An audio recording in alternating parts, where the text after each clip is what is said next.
This video is about a topic that I don't think is discussed enough in self-development or self-improvement or business or fitness type spaces. And it's about what to do when the thing that you've been working towards for so long now comes to an end.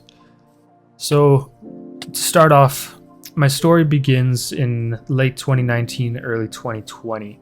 This was when I was just getting started in university. I went to school to study business and accounting. But at the same time, I was discovering that I had a bit of an interest in forest fire management and being a wildland firefighter. Now, this is quite a 180 from office jobs and business school and everything, but I was in reasonable shape, and I figured that with enough effort, I could get myself into better shape and be able to do the work. I don't really know why it gripped me as much as it did. I guess it just kind of, I discovered it, and for whatever reason, I just latched on and decided, hey, this seems pretty cool. Maybe I could make myself into the kind of person that can do that.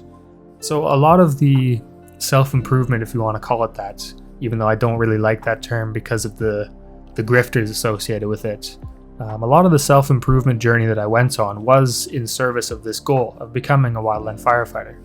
And I ended up achieving that. I did work as a wildland firefighter for 3 years. This was during the summers of my university.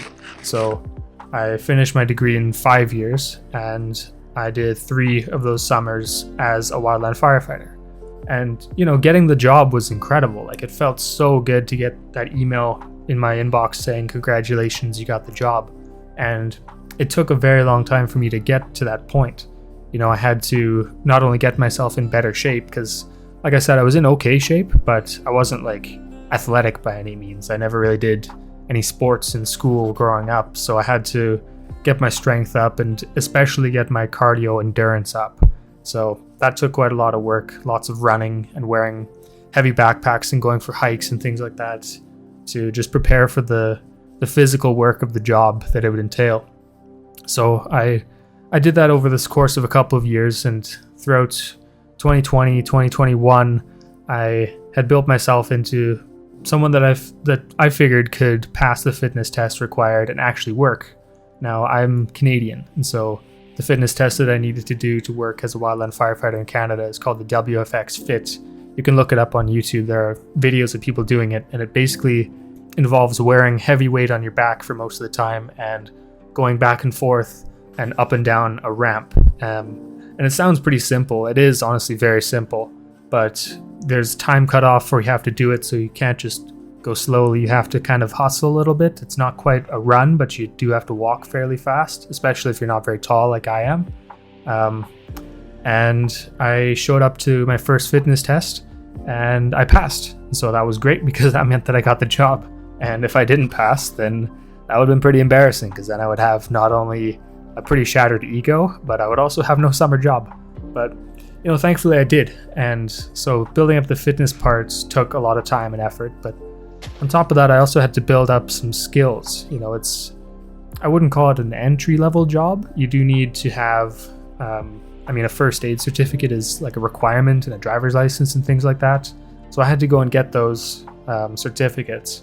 But at the same time, it helps to have a little bit of knowledge before you go in.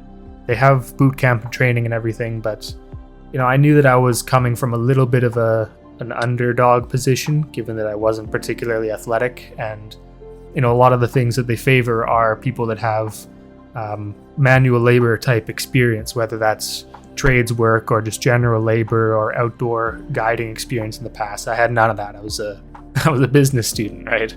I was good at looking at spreadsheets and sitting in class. So I made sure to go above and beyond by taking all these firefighting courses that I could, and I even flew out to a small town in my province to go and take what's called an S100 course, which would certify me to work on a contract crew if I couldn't get on with the provincial government itself. So the point of saying all this is that it took a lot of effort, and it was really a good goal for me to have at the time to be able to get myself into this job. It wasn't exactly all consuming because I still had to do schoolwork and everything, but it was a pretty strong guiding factor in my self-improvement, and it was a really, really strong motivator. Now, once I got the job, I knew that I didn't have it forever. It was, of course, a summer job, and so I had to go back to school in the fall, which meant that I had a pretty good opportunity for me to fall off.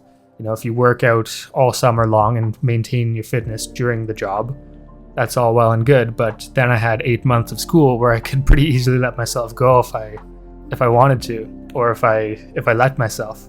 And so that also motivated me while I had the job to maintain my level of fitness for the following fire season.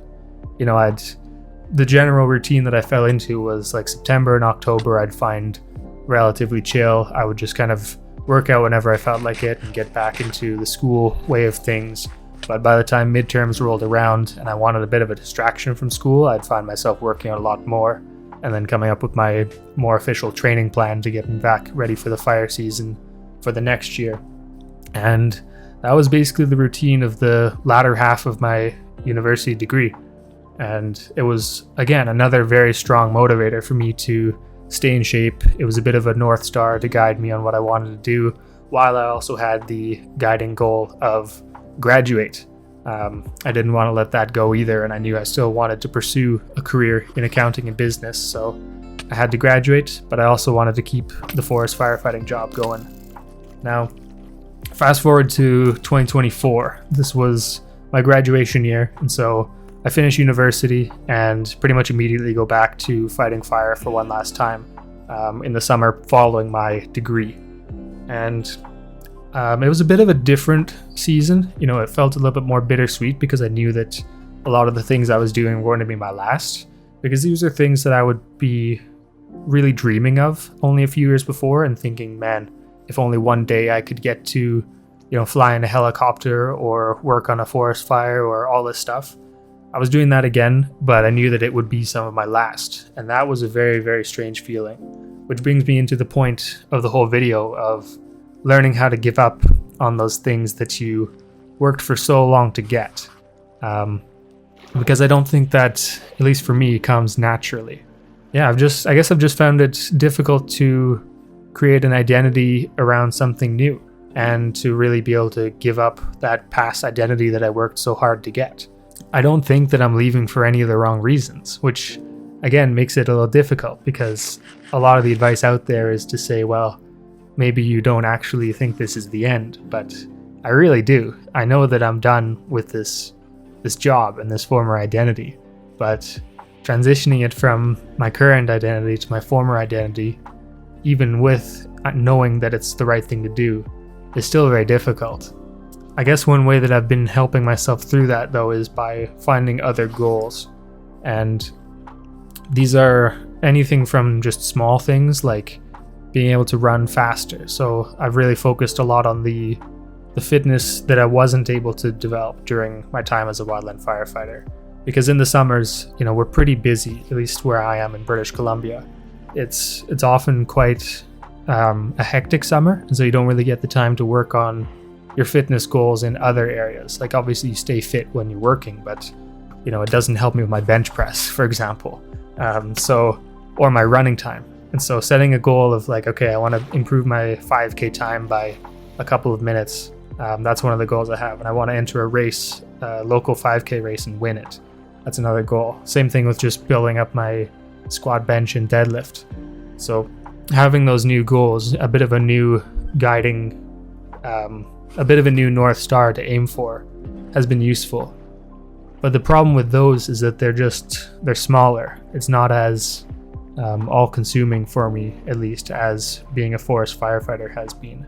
If I had to guess, I would imagine this is similar to how people feel when they leave the army or the military or any other branch, is that they've been working towards this goal within this sort of army world for so long that when you suddenly become a civilian again, it can be hard to shed that identity of being a soldier or a sailor or airman or whatever it is, that you find yourself kind of stuck in the middle where you don't really feel like a civilian at first, but you also just aren't in the army. You're not doing army things anymore. And I think that's a good analogy for those who may not understand the firefighting world, to understand a little bit more about what I mean. It's that like the summers are super all-consuming. There's literally nothing that you can do other than fight fire, work, and prepare for your next shift, basically. Obviously it's a job, so you have time off and things like that. It's not like 100% all consuming, but it is essentially your life. And that's just the way it is when it's a busy season. So it's this weird feeling of being stuck in the middle. So I don't know if you can relate, and maybe it's just nice to hear if somebody else isn't, or if somebody else is in the same boat as you. It'd be interesting to hear if you are in the same boat as me in the comments, because I definitely would like to hear about that. Building ourselves one block at a time.